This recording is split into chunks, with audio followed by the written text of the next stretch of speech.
সমস্ত প্রশংসার মালিক কে? আল্লাহ। সেই মহান রবের প্রশংসা করি, যিনি আমাদের মালিক, হায়াতের মালিক, মৃত্যুর মালিক, রিজিকের বন্দোবস্তকারী, আসমান জমিনের সার্বভৌমত্বের অধিকারী, যিনি আরশের উপর সুমহান প্রতিষ্ঠিত, যিনি সকল কর্মের বিধায়ক, সকল বিষয়ের পরিচালক, যিনি আমাদের একমাত্র গন্তব্য, হেদায়েতের একমাত্র উৎস, সেই মহান রবের প্রশংসা করি, যিনি তার দেওয়া হেদায়েতের বাণী আল কোরআনের ৬২ নম্বর সূরা সূরাতুল জুমআ এর প্রথম থেকে আজকের এই দর্শে আমাদেরকে বসার তৌফিক দান করেছেন। সেজন্য রব্বুল আলামিনের প্রশংসা করে অন্তরের অন্তঃস্থল থেকে কালিমাতুশ শুকরিয়া আদায় করি, বলুন আলহামদুলিল্লাহ। দুরুদ ও সালাম বিশ্ব নবী, মানবতার আলোর দিশারি, মানবতার মুক্তির দূত, যার আগমন হয়েছে আল্লাহর দ্বীনকে প্রতিষ্ঠিত করা, আল্লাহর দ্বীনকে বিজয় করা, মানব রচিত সকল মতবাদ, সকল শয়তানি কল্পিত মতবাদের উপর আল্লাহর দ্বীনকে প্রকাশিত করা, সেই মহান সেই নবীর উপর দুরুদ ও সালাম পড়েই বলেন সাল্লাল্লাহু আলা নবিয়্যিল উম্মি ওয়া আলিহি ওয়াসাল্লাম। আজকে আমরা পড়ব সূরাতুল জুমআ থেকে। এই সূরার নাম হচ্ছে জুমআ। জুমআ শব্দের অর্থ সব একত্রিত করা, আরবিতে বলা হয় জামা, জমা করা, বাংলায়ও এটাকে বলা হয় জমা করা। এই সূরার কিছু এই জুমা রাখার যে বিষয়টা বলা হয়েছে, যে কোন কোন তাফসীরকারক বলেন যে আল্লাহ রব্বুল আলামিন যে মাখলুকাতকে সৃষ্টি করলেন 6 দিনে, তার শেষ দিন ছিলেন জুমা, শেষ দিন ছিল জুমার দিন। অর্থাৎ আল্লাহ সৃষ্টির পুরো মাখলুকাতের সামঞ্জস্যটা, শেষ সময়টা জুমার দিনে করেছেন। আবার বর্ণনা পাওয়া যায় যে হযরত আদম আলাইহিস সালামকে এই দিনই সৃষ্টি করা হয়েছে এবং এই দিনে তাকে জান্নাতে প্রবেশ করানো হয়েছে। কিয়ামত এই দিনই সংঘটিত হবে। আর বিশেষ করে এই সূরার জুমআ বলা হচ্ছে জুমার নামাজকে কেন্দ্র করে এক বিশেষ সময়কে আল্লাহ রব্বুল আলামিন ইঙ্গিত দিয়েছেন, যেই দিন, এই দিনের মধ্যে এক বিশেষ সময় পাওয়া যাবে, যেই সময় তোমাদের দোয়াগুলো কবুল হবে। আল্লাহ রব্বুল আলামিন যেন আমাদেরকে সেই সময় দোয়া করার তৌফিক দান করেন, আমিন।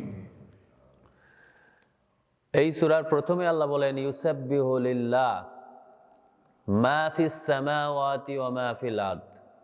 আসমান সময় এবং জমিনে যা কিছু আছে, জীব কিংবা জড়, যা কিছু আছে, সবাই তাসবিহ পাঠ করে কার জন্য? আল্লাহর জন্য। ইউসাব্বিহু লিল্লাহ, সবাই তাসবিহ পাঠ করে আল্লাহর জন্য, সবাই আল্লাহর মহত্ব ঘোষণা করে, আল্লাহ রব্বুল আলামিনের প্রশংসা করে, আল্লাহ রব্বুল আলামিনের গুণকীর্তন করে, আল্লাহ রব্বুল আলামিনকে ডাকে, আল্লাহ রব্বুল আলামিনের কাছে ফরিয়াদ করে। সেই আল্লাহকে আবার আল্লাহ বলেন আল মালিকিল কুদ্দুসিল আজিজিল হাকিম।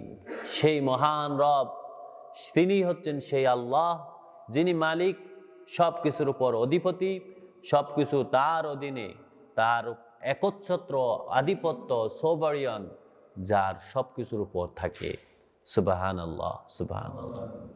আল কুদ্দুস, তিনি হচ্ছেন পবিত্র, কোনো অসংলগ্ন কোনো কিছু তাকে কখনো স্পর্শ করতে পারে না। যেই জিনিস মানুষকে ব্যতিগ্রস্ত করে দেয়, ঘুম কিংবা তন্দ্রা কিংবা খাবার, কোনো কিছু যৌবিক চাহিদা, যা থেকে তিনি সম্পূর্ণ পবিত্র। সুবহানাল্লাহ, সুবহানাল্লাহ।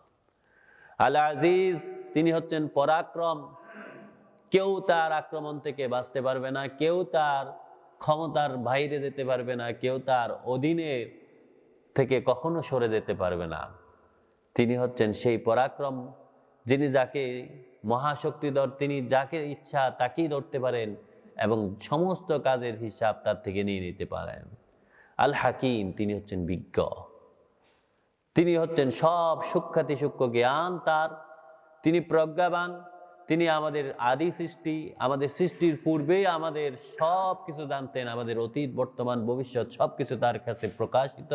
কখনো কাউকে জিজ্ঞেস করা লাগবে না এই ব্যক্তির আসলে কি অপরাধ ছিল, আসলে কি, এটা কোনো পর্যবেক্ষণ করা লাগবে না, তিনি আগেই থেকেই জানেন।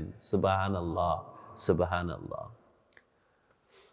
হুয়াল্লাযী, ও মানুষেরা শুনো, আমি সেই মহান রব্বুল আলামিন, আমি যিনি আল্লাযী বাআসা ফিল উম্মিয়িন, ওই নিরক্ষরদের মধ্যে প্রেরণ করেছেন রাসূলান, একজন রসুলকে, মিনহুম, তাদেরই মধ্য থেকে, ওই নিরক্ষর ব্যক্তিদের মধ্য থেকে একজনকে তাদের জন্য রসুল হিসাবে প্রেরণ করেছেন। এই রসুলের দায়িত্ব কি দিয়েছেন? ইয়াতলু আলাইহিম আয়াতি, ওই রসুলের দায়িত্ব দিয়ে দেওয়া হলো ওই উম্মীদেরকে, ওই নিরক্ষরদেরকে, যারা ভুলে গিয়েছে, যারা তাদের ব্যক্তি সত্ত্বকে ভুলে গেছে, যারা অন্ধ হয়ে গেছে, যারা মূর্খ হয়ে গেছে, যারা অন্ধকারে ডুবে আছে, তাদেরকে যেন সেই মহান রব্বুল আলামিনের আয়াত, বিধান, হুকুম, কিতাব, ওহী তাদের সামনে উপস্থাপন করতে পারেন। ইয়াতলু আলাইহিম আয়াতি, ওই নবীকে কেন প্রেরণ করা হলো? যাতে ওই মূর্খদেরকে, ওই নিরক্ষরদেরকে, ওই অজ্ঞদেরকে আল্লাহর পক্ষ থেকে আসা বিধান তাদের সামনে উপস্থাপন করতে পারেন, তেলাওয়াত করতে পারেন, তাদের সামনে সেটা পুঙ্খানুপুঙ্খভাবে তাদেরকে উঠাইয়া ধরতে পারেন। ওয়ায়ুযাক্কিহিম, তেলাওয়াত করলে কি হবে? এই তেলাওয়াত, এই কিতাব, এই হুকুম যদি তারা পড়ে, তারা যদি মানে, তারা যদি এটা মান্য করে চলে, এটা প্রতিষ্ঠিত করে, তাহলে তাদেরকে আল্লাহ পবিত্র করে দিবেন। সুবহানাল্লাহ। তাহলে নবীকে প্রেরণ করা হলো নবীর উপর আগত কিতাবকে মানুষের সামনে তেলাওয়াত করা, আর ওই তেলাওয়াতের পরে মানুষ যাতে ওই তেলাওয়াত দিয়ে, ওই বিধান দিয়ে, হুকুম দিয়ে, আল্লাহর পক্ষ থেকে ওহী দিয়ে, নূর দিয়ে তাকে আলোকিত করে তার ব্যক্তিগত, তার সামাজিক, তার ভিতরের বাইরের সব ক্ষেত্রে সে যেন পবিত্র হতে পারে। সুবহানাল্লাহ, সুবহানাল্লাহ। সুতরাং কোরআন থেকে যে দূরে সরে যাবে, তার পবিত্র হওয়ার সুযোগ কমে যাবে, এমনকি নাও পেতে পারে। নাউজুবিল্লাহ। যে ব্যক্তি কোরআনের আলো থেকে সরে যাবে, সে ব্যক্তি তার ব্যক্তি সত্তাকে ভুলে যাবে। যে ব্যক্তি কোরআনের আলো থেকে সরে যাবে, সে যে আল্লাহর সৃষ্টি, সে এই কথাই ভুলে যাবে। অতঃপর সে তার খাদেমদেরকে মাবুদের মতো করে গ্রহণ করবে। যেমন আমাদের সময় হয়, যারা আমাদের খাদেম হয়, এরা প্রকৃতপক্ষে আমাদের মালিক সেজে বসে থাকে। তাদেরকে দেওয়া হলো খেদমত করার জন্য। তারা যখন নিজেরাও কোরআনের আলো থেকে সরে গেছে, আমরাও কোরআনের আলো থেকে সরে গেছি, অতঃপর দেখা যায় খাদেম আমাদের মালিক হয়ে বসে থাকে। সুতরাং কোরআনের আলো ছাড়া কোনো ব্যক্তি কখনোই পবিত্র হতে পারে না। ওয়ায়ুআল্লিমুহুমুল কিতাবা ওয়াল হিকমা, আর ওই নবীর দায়িত্ব হচ্ছে মানুষদেরকে কিতাব শিক্ষা দেওয়া, আল্লাহর পক্ষ থেকে আসা বিধান শিক্ষা দেওয়া, আল্লাহর পক্ষ থেকে আসা হুকুম শিক্ষা দেওয়া, আল্লাহর পক্ষ থেকে আসা নাজিলকৃত, আল্লাহ যা চেয়েছেন ওই ফয়সালাটাকে মানুষের মধ্যে শিক্ষা দেওয়া, এবং ওয়াল হিকমা, এবং তার প্রজ্ঞা শিক্ষা দেওয়া, যাতে কোন সময় কখন কি করা দরকার তাই করতে পারেন। ওয়াইন কানু মিন ক্বাবল লাফি দালালিম মুবিন, আল্লাহ বলেন যদিও ইতিপূর্বে তারা ছিল একদম গোমরাহিতে, যে অবস্থায় থাকুক না কেন, সে যদি কোরআনের আলো আসার পরে কোরআনকে আঁকড়ে ধরে, তাহলে সে পবিত্র হতে পারবে, তাহলে সে আল্লাহর কিতাব শিখতে পারে, আল্লাহর হুকুম শিখতে পারবে। সেই সম্পূর্ণভাবে গোমরাহি থেকে, অন্ধকারাচ্ছন্ন থেকে, মূর্খতা থেকে, নিরক্ষরতা থেকে সে সম্পূর্ণভাবে আলোর দিকে চলে আসতে পারবে। সুবহানাল্লাহ, সুবহানাল্লাহ। আল্লাহ যেন এই কোরআনের আলো দিয়ে আমাদেরকে পবিত্র হওয়ার তৌফিক দান করেন, আমিন। ওয়াখারিনা মিনহুম, আল্লাহ বলেন ওই নবীকে প্রেরণ করেছি শুধু ওই যুগেরই নয়, বরং ওই জাতি ছাড়াও অন্য যারা আছে, ওয়াখারিনা মিনহুম, ওই সময়কার অথবা তার পরবর্তীতে যারা আগমন করবে, সে আরবরা ছাড়াও যারা অনারবী আছে, সবাইকে, ওয়াখারিনা মিনহুম, এবং তাদের মধ্যে যারা পরবর্তীতে হচ্ছে, লাম্মা ইয়ালহাকু বিহিম, যার সাথে তাদের ইতিপূর্বে দেখাও হয় নাই, ওই নবীর সাথে, ওই বিধানের সাথে। যখন নবী আগমন করেছেন, তখন তার সাথে ওদের সাথে দেখাও হয় নাই। ওই নবী এসেছেন তাদেরকেও পবিত্র করতে, তাদেরকেও কিতাব শিক্ষা দিতে, তাদেরকেও আল্লাহর হুকুমগুলো জানাইয়া দিতে। ওয়াহুয়াল আজিজুল হাকিম, আল্লাহ বলেন আমি সেই মহান রব, আমি যিনি এই নবীকে প্রেরণ করেছি তোমাদের পবিত্রতার জন্য। আমি হচ্ছি সেই মহান আল্লাহ, আমি আজিজ, আমি হাকিম, আমি পরাক্রম, আমি বিজ্ঞ। অনেক সময় একজন লোক অপরাধ করে ফেলে, কিন্তু কি কারণে অপরাধ করছে আল্লাহ ভালো জানেন। আল্লাহ অনেক সময় দেখা যাচ্ছে ওই অপরাধী যখন সে অপারগ হয়ে অপরাধটা করেছে, আল্লাহ বলেন আমি তো হাকিম, আমি সব জানি, আমি তা আমার বিজ্ঞতা দিয়ে, আমার অভিজ্ঞতা দিয়ে, আমার জ্ঞান দিয়ে, আমার গর্ব দিয়ে আমি তাকে পবিত্র করব, আমি তাকে মাফ করব। কিন্তু অনেক লোক আছে যে আমাদের উপর সাধু বসে থাকে, উপর দিয়ে নামাজ পড়ে, ভিতর দিয়ে আল্লাহর হুকুম, আল্লাহর বিধানকে ঠেকাইয়া দেওয়ার জন্য সব চেষ্টা করে। আল্লাহ বলে সেটাও আমি জানি। সুতরাং যে ব্যক্তি বাধ্য হয়ে অপরাধ করছে তাকেও মাফ করার দায়িত্ব আমার। আর যে ব্যক্তি মানুষের সামনে কসম করে শুধুমাত্র প্রকাশিত হলো যে সে একজন ভালো মানুষ, আসলে ভিতরে ভিতরে আল্লাহর দ্বীন প্রতিষ্ঠিত করার জন্য তার কোনো চেষ্টা থাকে না, আমি আল্লাহ সেটাও জানি। আল্লাহু আকবার, আল্লাহু আকবার। যালিকা ফাদলুল্লাহ, আল্লাহ বলেছেন এটা হচ্ছে আমার পক্ষ থেকে অনুগ্রহ, আমার পক্ষ থেকে তোমাদের প্রতি ফজল, আমার পক্ষ থেকে এটা তোমাদের জন্য একটি বিশাল নেয়ামত। ইউতি মাইয়াশা, আমি যাকে ইচ্ছা তাকে শুধু ওই নিয়ামত দিই, আমি যাকে ইচ্ছা তাকে নবুয়ত দিই, যাকে ইচ্ছা তার কাছে ওই হেদায়েতের আলো পৌঁছাই, তাকেই পবিত্র করি, তাকে আমার আয়াতগুলো শিক্ষা দেওয়ার তৌফিক দিই। সুতরাং ইয়াহুদিরা মনে করত মুহাম্মদ কেন আমাদের বংশ থেকে আসে নাই, আমাদের কবিলা থেকে আসে নাই। মুশরিকরা মনে করত মুহাম্মদ কেন ওই এমন একজনের ঘরে এসেছে যার যে তার মানে জন্মের আগেই সে মারা গেছে, এমন কেন হয়েছে, আমাদের বড় বড় কত নেতা আছে, ওই নেতাদের মধ্যে থেকে তো আসতে পারতো। আল্লাহ বলেন না, তোমরা এটাকে ডিসাইড করার কেউ না, আমি মহান রব্বুল আলামিন, আমি হচ্ছি অনুগ্রহ করে যাকে ইচ্ছা সে নিয়ামত দান করি, যাকে ইচ্ছা সে ওহির আলো দান করি, যাকে ইচ্ছা ওই ওহি দিয়ে পবিত্র করি। আল্লাহ যুল ফাদলিল আযীম, আর আল্লাহ রব্বুল আলামিন তিনি হচ্ছেন মহা অনুগ্রহ পরায়ণ। আল্লাহ যেন তার অনুগ্রহ দিয়ে আমাদেরকেও ন্যায় পরায়ণ এবং পবিত্র করে নেন, আমিন। মাসালুল্লাযীনা হুমিলুত তাওরাহ, আল্লাহ বলেন ওই যে ব্যক্তিদের উদাহরণ, মাসালুল্লাযীনা ওই ব্যক্তিরা, তাদের উদাহরণ হচ্ছে হুমিলুত তাওরাহ, যারা তাওরাতকে বহন করে। অর্থাৎ আমি ইতিপূর্বে যে কিতাব দিয়েছি, ইয়াহুদিরা যে কিতাব পেয়েছে ওই তাওরাত তারা বহন করে, বুকে আঁকড়ে ধরে, মাথায় চুমো দেয়, মাথায় রাখে, উপরে সবচেয়ে উপরের জায়গার মধ্যে সেটাকে রেখে দেয়, পবিত্র করে রেখে দেয়। আল্লাহ বলেন তাদের উদাহরণটা কি আমার কাছে জানো? তারা যে আমি পবিত্র কিতাব দিয়েছি, এমন একটা কিতাব দিয়েছে যে কিতাব দিয়ে সে আলো পেতে পারতো, কিন্তু সেটাকে কি করেছে? তাদের উদাহরণটা আমার কাছে শোনো। সুম্মা লাম ইয়াহমিলু, কিন্তু তাদেরকে আমি কিতাব দিয়েছি, তারা যেন ওই কিতাবটাকে ধারণ বাহন করে, ওই কিতাবকে প্রতিষ্ঠিত করে, ওই কিতাবকে মান্য করে চলে, ওই কিতাব দ্বারা পবিত্র হয়। কিন্তু সুম্মা লাম ইয়াহমিলুহা, তারা এটাকে বহন করে নাই, তারা এটাকে ধারণ করে নাই, তারা এটাকে আঁকড়ে ধরে নাই, তারা এটাকে প্রতিষ্ঠিত করে নাই।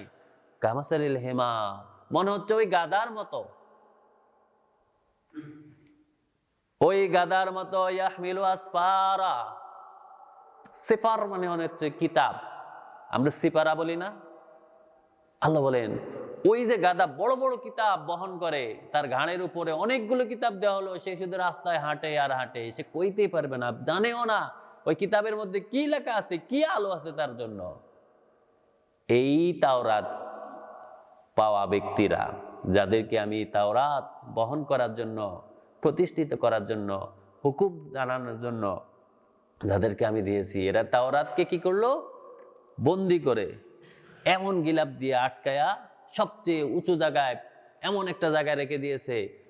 তার উদাহরণটা ওই গাধার মতো হলো, যে গাধা সবসময় বহন করে চলে যাচ্ছে, কিন্তু কখনো সেটা মানে না, কখনো সেটা জানেও না, এটা খুলেও দেখে না, এটা থেকে শিক্ষাও নেয় না, এটা থেকে আলোও নেয় না, যার কারণে সে কখনোই আলোকিত হয় না, সে গাধা গাধাই থেকে যায়। আল্লাহ বলেন সুতরাং ওই তাওরাত পাওয়া, তাওরাত প্রতিষ্ঠিত করার জন্য যাদেরকে আমি দায়িত্ব দিয়েছি, তারা তাওরাত প্রতিষ্ঠিত না করার কারণে তারা ওই গাধার মতো হয়ে গেছে। সুতরাং এটা তো তাওরাতের কথা বলেছে। তাহলে আমাদেরকে এর থেকে বড়টা যখন দিয়েছে, আমরা যদি এটাকেও গিলাপ ভরে, এটাও যদি আটকে ধরে, এটাকেও যদি শুধু চুমো খেয়ে, এটাকে শুধু যদি হিফজ করে, এটাকে অনুধাবন না করে শুধু তেলাওয়াতের উপর রাখলাম, সুন্দর কি থেকে কি সুন্দর হলো, কিন্তু এটা থেকে কোনো শিক্ষা নিলাম না, কোনো আলো নিলাম না, অনুধাবনও করলাম না, একবারও নিজের মধ্যে আসলো না যে আমি এটা থেকে একটু জানি আল্লাহ আমারে কি বলেছে, তাহলে আমি কি ওই গাধা হলাম না? আল্লাহ আমাদেরকে বুঝ দেওয়া তৌফিক দান করেন। বি'সা মাসালুল কওম, আল্লাহ বলেন এই জাতির উদাহরণ, এই ব্যক্তিরা যারা তাওরাত পাওয়ার পর ওই গাধার মতো শুধু বহন করে করে বেড়ায়, এদের উদাহরণ হচ্ছে খুবই নিকৃষ্ট। বি'সাল মাসালুল কওম, এদের উদাহরণ খুবই নিকৃষ্ট। আল্লাযীনা কাযযাবু বিআয়াতিনা, আল্লাযীনা কাযযাবু বিআয়াতিল্লাহ, যারা আল্লাহর আয়াতকে পাওয়ার পরে তা মিথ্যারোপ করে, অস্বীকার করে, মানার জন্য কোনো চেষ্টা করে না। বা কেউ বলে দিল, বলে যে এটা আমাদের জন্য না, এটা আগের কাছে ছিল, অথবা বলা যায় যে এটা আমরা মানতে পারবো না, আমরা দুর্বল, বা আমাদের যুগে এটা চলে না, এই বলে যারা প্রত্যাখ্যান করে, এদের উদাহরণ হচ্ছে এইরকম গাধার মতো নিকৃষ্ট উদাহরণ। আল্লাহু ইয়াহদিল আল্লাহু লা ইয়াহদিল কওমাল যালিমিন। আল্লাহ বলেন যে জাতি এভাবে আলো থেকে দূরে সরে গিয়ে অন্ধকারে ডুবে থাকে, যে ব্যক্তি আমি তারে নূর দেওয়ার পরে সে আবার জুলুমের মধ্যে যায়, যে ব্যক্তি এরকম অজ্ঞ হয়ে থাকে, যে ব্যক্তি এরকম মূর্খ থাকে, যে ব্যক্তি এই কিতাব পাওয়ার পরে ওই গাধার মতো শুধু বহন করে করে বেড়ায়, কিন্তু এই কিতাব থেকে সে জানেও না, মানেও না, সে ব্যক্তি ওই ব্যক্তির মতো যে জালেমদেরকে আমি কখনোই হেদায়েত দেই না। নাউজুবিল্লাহ, নাউজুবিল্লাহ। সুতরাং আল্লাহ বলেন এই জালেমদেরকে আমি কখনোই হেদায়েত দিই না। কুল ইয়া আইয়ুহাল্লাযীনা হাদু, ও রাসূল আপনি ওই ইহুদিদেরকে ডাকেন, তাদেরকে বলেন, ও ইহুদিরা যারা তোমরা ইহুদি হয়ে বসে আছো, ইনজামতুম, তোমরা কি এরকম ধারণা করে বসে আছো যে আন্নাকুম আউলিয়াউ লিল্লাহ, যে তোমরা আল্লাহর বন্ধু হয়ে গেছো, আল্লাহর সাথে তোমাদের সম্পর্ক বেশি ভালো, আল্লাহ তোমাদেরকে মাফ করে দিবে, তোমরা কি এই ধারণা করে বসে আছো? আমরা যেরকম একটা ধারণা করে বসে আছি যে শেষ নবীর উম্মত হওয়ার কারণে আমরা কত সওয়াব পাচ্ছি। আল্লাহ ওই আয়াত দিয়ে ইহুদিদেরকে বলছেন, ইহুদি তোমরা কি শুধু বনী ইসরাইলের সন্তান বলে এই ধারণা করে বসে আছো যে আল্লাহ তোমাদেরকে শ্রেষ্ঠত্ব দিয়েছে আর এই কারণে তোমাদেরকে মাফ করে দিবে? আমাদেরকেও এই ইঙ্গিত দিচ্ছে, তোমরা কি এই কারণে বসে আছো যে তোমরা রাহমাতুল লিল আলামিন নবীর উম্মত হয়ে মাফ পেয়ে যাবা? ইন জাআমতুম আন্নাকুম আউলিয়াউ লিল্লাহ, তোমরা কি এই ধারণা করে বসে আছো যে তোমরা আল্লাহর সাথে সম্পর্ক হয়ে গেছে, তোমরা আল্লাহর ওলি আল্লাহ হয়ে গেছো, মিন দুনিন নাস, অন্য সব মানুষ বরবাদ হয়ে গেছে, তোমরা কি এই ধারণা করে বসে আসো? ফাতামান্নাউল মাউত, ও ইহুদিরা যদি তোমরা এই ধারণা করে থাকো, যদি তোমরা মনে করো তোমরা শ্রেষ্ঠ হয়ে গেছো, তাহলে তোমরা এবার বলো যে আল্লাহ করো, এই কামনা করতে থাকো, কারণ তোমরা তো শ্রেষ্ঠত্ব অর্জন করে ফেলছো, তাহলে তোমরা এখন মরে গেলে তো জান্নাতে যাবা, তোমরা এখন মৃত্যু কামনা করো।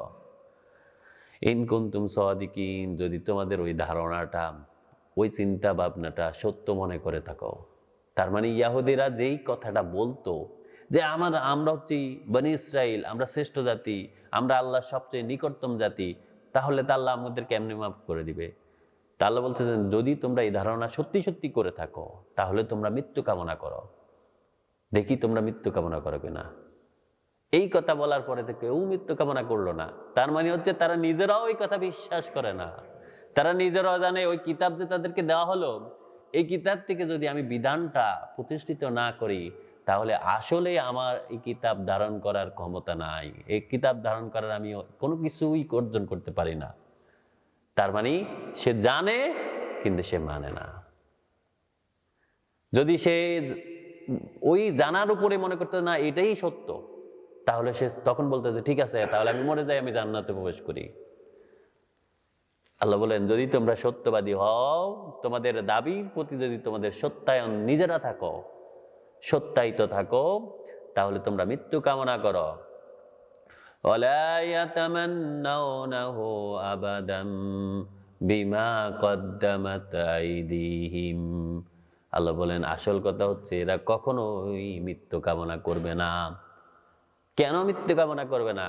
কারণ তারা জানে বিমা কদ্দামাত আইদিহিম, তারা ইতিপূর্বে যে অবৈধ কাজগুলো করেছে, কিতাবের নামে যে জালিয়াতি করেছে, নিজেকে শ্রেষ্ঠ দাবি করে সত্যকে প্রত্যাখ্যান করেছে, জানে যে এই কিতাব শেষ নবী মুহাম্মাদই সত্য নবী, তার উপরে আগত কিতাবই সত্য, তার কাছে যে রাসূল আসে, যেই ফেরেশতা আসে, ওই ফেরেশতা হচ্ছে সেই জিব্রাইল, যে জিব্রাইল মূসার কাছে এসেছিল। সত্য জানার পরেও তারা যখন এটাকে প্রত্যাখ্যান করেছে, আল্লাহ বলেন ওই তারা কিন্তু ভালো করে জানে ওই প্রত্যাখ্যানের কারণে তাদের আর কোনো অবস্থান নাই আল্লাহর কাছে। সুতরাং তারা এই কারণে আর মৃত্যু কামনা করতে পারে না, এই কারণে মৃত্যু কামনা করার তাদের আর সাহস নেই। আল্লাহু আলিমুম বিজ্জালিমিন। আল্লাহ বলেন, আমি আল্লাহ, আমি কিন্তু জালিমদের সব কিছু জানি। আমি কিন্তু জালিমদের সব কিছু জানি। জালিমরা কি কারণে জুলুম করে, কি ধরনের জুলুম করে, কিভাবে তারা সত্যকে প্রত্যাখ্যান করে, কিভাবে সত্যকে লুকায়া রাখে, কিভাবে সত্য থেকে বিচ্যুত হয়, আমি আল্লাহ কিন্তু সব জানি। কুল ইন্নাল মাউত, ও রাসূল জানায় দেন, ও মানুষেরা, ইন্নাল মাউত, ওই যে মৃত্যু, মৃত্যুর কথা শুনেছো তোমরা, আল্লাযী তাফিরুনা মিনহু, যে মৃত্যু থেকে তোমরা ভয়ে পলাইয়া থাকো, মৃত্যুকে ভয় করো, মৃত্যু যেন তোমার না হয় সেজন্য তুমি আপ্রাণ চেষ্টা করো, আমরণ সাজার জন্য চেষ্টা করো। ফাইন্নাহু মুলাকীকুম, এই মৃত্যু একদিন তোমার সাথে সাক্ষাৎ করেই দিবে, এই মৃত্যুর সাথে তোমার সাক্ষাৎ হয়েই যাবে। লাকিয়া শব্দের অর্থ হচ্ছে দেখা করা। আর আরবরা যেমন আমরা বলি না সিয়া, দেখা হবে, আরবরা বলে ইলাল লিকা, আবার দেখা হবে। আল্লাহ বলেন ফাইন্নাহু মুলাকীকুম, এই মৃত্যু তোমার সাথে একদিন মোলাকাত করবে। সুম্মা তুরাদ্দুনা ইলা আলিমিল গায়ব, তখন কিন্তু তুমি বাঁচতে পারবা না। রদ্দা মানে হচ্ছে ফিরে আসা। যেমন বাংলাদেশে একটা শব্দ বলে যে ওই যে কি রদ করেছে না, বঙ্গভঙ্গ রদ করছে। রদ মানে হচ্ছে ফিরে দেওয়া, যা করছি এটা বাদ। আল্লাহ বলেন সুম্মা তুরাদ্দুনা, আবার তোমরা ফিরে আসবে। সুম্মা তুরাদ্দুনা ইলা আলিমিল গায়ব, ওই মহান আল্লাহ যিনি সব কিছু জানেন, আলিমুল গায়বি ওয়াশ শাহাদা, যিনি সব অদৃশ্য এবং দৃশ্যমান সব কিছু জানেন, তার কাছেই তোমরা ফিরে আসবে। অর্থাৎ তোমার কল্পনা, তোমার চিন্তাধারা, তোমার কাজকর্ম, তোমার আদর্শ সবকিছু কিন্তু আমি জানি। আমার কাছেই ফিরে আসতে হবে। আমি আর কাউকে জিজ্ঞেস করা লাগবে না যে তোমার সাথে আমি কি ব্যবহার করব, কারণ আমি তো জানি। ফায়ুনাব্বিউকুম, তখন আমি তোমাদেরকে, ওই মহান আল্লাহ, আল্লাহ বলেন তখন আল্লাহ তোমাদেরকে জানায় দিবেন, তোমাদেরকে দেখায় দিবেন, বিমা কুনতুম তা'মালুন, তোমরা আসলে কোন ধরনের কর্মের ভিতরে লুকাইয়া ছিলাম, কি তোমাদের উদ্দেশ্য ছিল, কি কাজ করা তোমাদের কর্ম ছিল, ওটা তোমাদেরকে তখন আল্লাহ জানায় দিবেন। কি কারণে আজকে তোমাদেরকে জাহান্নামে নিক্ষেপ করা হচ্ছে। ইয়া আইয়ুহাল্লাযীনা আমানু, ও ঈমানদারেরা, তোমরা কি ওদের মতো হতে চাও যে ইহুদিরা কিতাব পাওয়ার পরে আবার জুলুমের মধ্যে ডুবে গেছিল, আবার কিতাব পাওয়ার পরে এই কিতাবকে শুধু আঁকড়ে ধরেছে, শুধু তেলাওয়াতে করেছে, কিন্তু তেলাওয়াতের মর্মটা কখনো বুঝে নাই, কখনো প্রতিষ্ঠিত করে নাই, মানার চেষ্টাও করে নাই, বরং কেউ মানতে গেলেই সেখানে বাধা দিয়েছে। ইয়া আইয়ুহাল্লাযীনা আমানু, ও ঈমানদাররা তোমরা, ইযা নুদিয়া লিস-সালাত, যখন তোমাদেরকে সালাতের প্রতি ডাকা হয়, মি ইয়াউমিল জুমআ, বিশেষ করে জুমার দিন, জুমার সালাতের প্রতি যখন ডাকা হয়, ফাসাউ ইলা যিকরিল্লাহ, তাহলে তোমরা দৌড়াইয়া গিয়ে আল্লাহর জিকিরের দিকে ধাবিত হয়ে যাও। সুবহানাল্লাহ। ও ইমানদারেরা, এখন ইমানদার কি শুধু ছেলে হয় না মেয়ে হয়? উভয় হয়। সবাইকে আল্লাহ বলছেন, ও ইমানদারেরা, তোমাদেরকে যখনই জুমার প্রতি ডাকা হয়, জুমা হচ্ছে সাপ্তাহিক তাদের একটি দিক নির্দেশনার জন্য আল্লাহর পক্ষ থেকে নির্ধারিত একটি সময়, যেখানে আল্লাহ রাব্বুল আলামিন আমাদেরকে যে ডিরেকশনগুলো দিয়েছেন, একজন খতিব সেই ডিরেকশনটা দিবে। কিন্তু আমরা বছরের পর বছর একটা লিখিত কিতাব পড়ে পড়ে শুধু 12 সাদের ফজিলতের উপরে আমরা থেকে যাই। আমার কি করা উচিত? আমার বর্তমান জামানায় পুরো বিশ্ব কাফেররা শাসন করতেছে, আমি কি করতেছি? কোনো দিক নির্দেশনা নাই। জুমার হুকুমগুলো কিন্তু মানুষ পালন করে না। তার উপরে এমন ভাষায় তাকে খুতবা দেওয়া হয়, সে আসলে খুতবাটা জানেই না। বছরের পর বছর সে একই খুতবা শুনেছে, কখনো জানে না এই খুতবাতে তাকে কি বলা হয়েছে। ওই 12 সাদের ফজিলতটাও যদি তার নিজ ভাষায়, মাতৃভাষায় তারে বুঝাইয়া দেওয়া হতো, তাহলে সে অনেক কিছু নিজের মধ্যে অনুধাবন করতে পারত। এরকম অনেক হয়, আপনি তাকে ডাইরেক্ট বলেন না, কিন্তু ইনডাইরেক্ট বলার কারণে, অথবা আপনি ভুলেও বলেছেন কিন্তু আল্লাহ তারে ওই জায়গা থেকে অনুধাবন করার তৌফিক দিয়েছে, সে কিন্তু নিজেকে পরিবর্তন করে বলেছে। সুতরাং আপনি যদি বছরের পর বছর তেলাওয়াতে করেন কিন্তু কখনোই এটা না জানেন, তখন কিন্তু আপনার ভিতরে নূর আলোকিত হবে না। সুতরাং আল্লাহ বলতেছেন, ও ইমানদাররা, যখন তোমাদেরকে জুমার প্রতি ডাকা হয়, ফাসাউ ইলা যিকরিল্লাহ, আল্লাহর জিকিরের দিকে তোমরা দৌড়ায় চলে আসো। এখন যদি আপনি নাই জানেন আল্লাহর জিকিরটা কি, আল্লাহর হুকুমটা কি, জিকিরের আরো একটি হচ্ছে আল কোরআন, কিন্তু একটি জিকির। ওই জিকিরের প্রতি যদি আপনি নাই আসেন, তাহলে আপনি কিভাবে আপনি আসলেন কি আর গেলেন কি? এরকম হয় না, ছাগল যদি 3টা বাচ্চা দেয়, 2টা বাচ্চা দুধ খায়, একটা শুধু লাফায়, তখন ওই যে লাফানো বাচ্চার মতো হয়ে যাবেন। আসলেন আর গেলেন, শুধু লাফে দিলেন, কোনো উপকার আসলো না। 3 নম্বর বাচ্চা তখন কয়েকদিন পরে ওই 2টা বাচ্চা খেয়ে একটু স্বাবলম্বী হয়ে যায়, ওই 3 নম্বর বাচ্চা আর কখনোই দুধ খাওয়ার সুযোগ হয় না।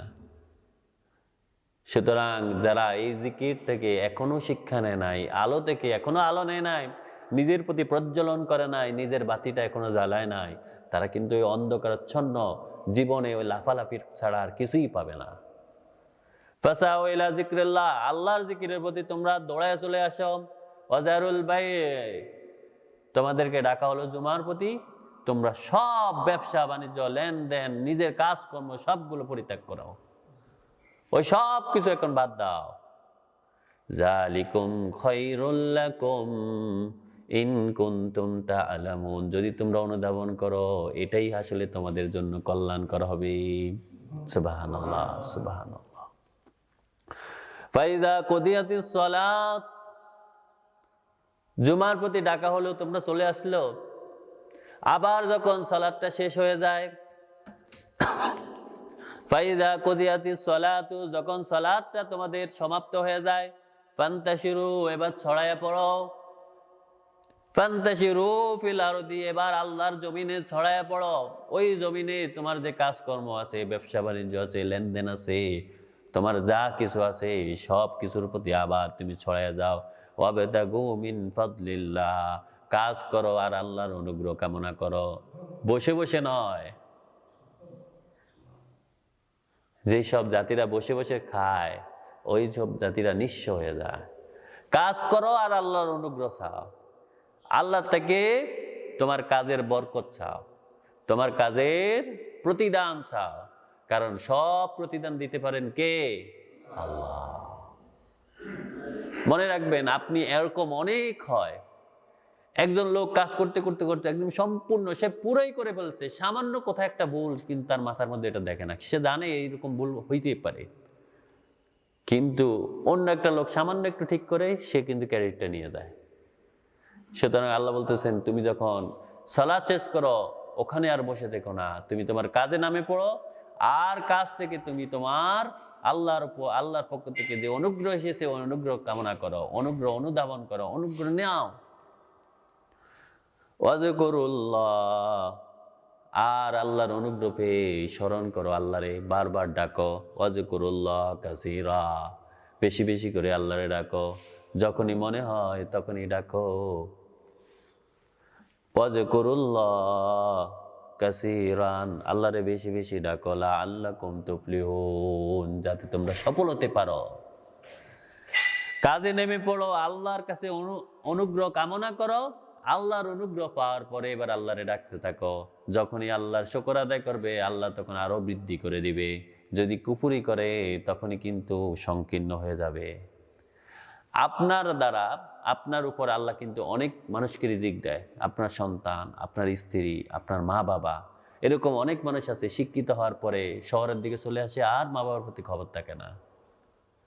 এদের কিন্তু আল্লাহ রিজিক থেকে এটা কমায় দেয়, কারণ আপনার মাধ্যমে আপনার মা বাবাকেও আল্লাহ রিজিক দিয়েছেন। আপনি যখন ওদেরকে না খাওয়ান, তখন কিন্তু আল্লাহও এটা সরাইয়া দেন। কোনো এক সময় আপনার কাছে অনেক টাকা থাকতে পারে, কিন্তু ওটা আসলে রিজিক নয়, ওটা আপনার উপর আযাব।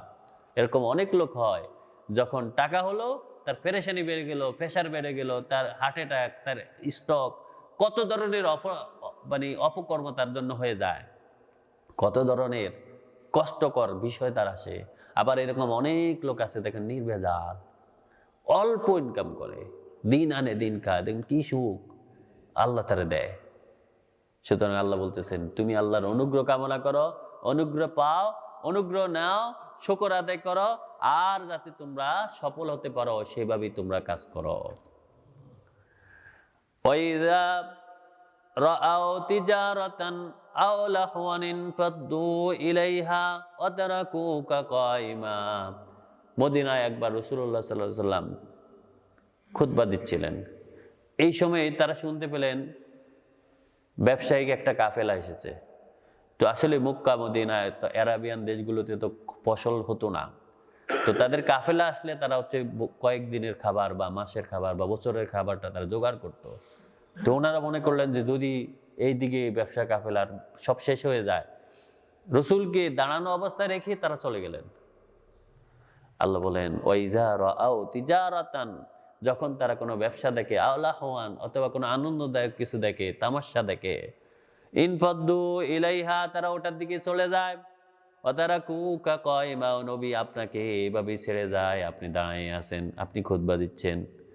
কুল মা ইনদাল্লাহি খায়রুম মিনাল লাহওয়ি ওয়া মিনাত তিজারা। ও রাসূল, আপনি জানিয়ে দেন, ও মুমিনেরা, তোমরা ওই সব বাদ দাও, ওই সব খেল তামাশা ব্যবসা বাণিজ্য বাদ দাও। আল্লাহর কাছে তোমাদের জন্য এর থেকেও বেশি অনুগ্রহ রয়েছে, এর থেকেও বেশি রহমত রয়েছে, এর থেকেও বেশি কল্যাণকর বিষয় রয়েছে। সেই তোমরা রসুলের সাথে বসে থাকো, আল্লাহ তোমাদেরকে এর থেকেও বেশি কল্যাণ দিবেন। আল্লাহু খায়রুর রাজিকিন, কারণ রিজিকের সর্বোত্তম দাতাকে আল্লাহ। ও ইমানদারেরা, তোমরা রিজিকের উপর ইস্তেকাম থাকো, আল্লাহর উপর ভরসা করো, আল্লাহর অনুগ্রহ কামনা করো, আল্লাহর অনুগ্রহ পাওয়ার পরে শুকরিয়া আদায় করো। আল্লাহ তোমাদেরকে যেই রিজিক দিয়েছেন, ওই রিজিক নাও, খেলতামাশা ব্যবসা অন্য সব কিছু বাদ দাও। যখন তোমরা জিকিরের প্রতি আসো, কিতাবের প্রতি আসো, যখন তোমরা আল্লাহর বিধান পালন করার জন্য আসো, তখন তোমার পারিপার্শ্বিক সব কাজ তোমরা স্থগিত করে দাও। আল্লাহর দিন প্রতিষ্ঠার জন্য তখন তোমরা প্রথম সংগ্রাম, তোমাদের লক্ষ্যই থাকবে এটা। আল্লাহ যেন আমাদেরকে সেরকম হওয়ার তৌফিক দান করেন, এবং তার পক্ষ থেকে আমাদেরকে যেন উত্তম রিজিক দান করেন। এই রিজিকের জন্য প্রশস্ততা দান করেন, অভাবমুক্ত রিজিক দান করেন, বরকতপূর্ণ রিজিক দান করেন। আল্লাহ রাব্বুল আলামিন হচ্ছেন উত্তম রিজিক দাতা। আমিন। ওমা তৌফিক ইল্লা বিল্লাহ। সুবহানাকাল্লাহুম্মা বিহামদিক, আশহাদু আল্লা ইলাহা ইল্লাল্লাহ, আস্তাগফিরুকা ওয়া আতুবু ইলাইক।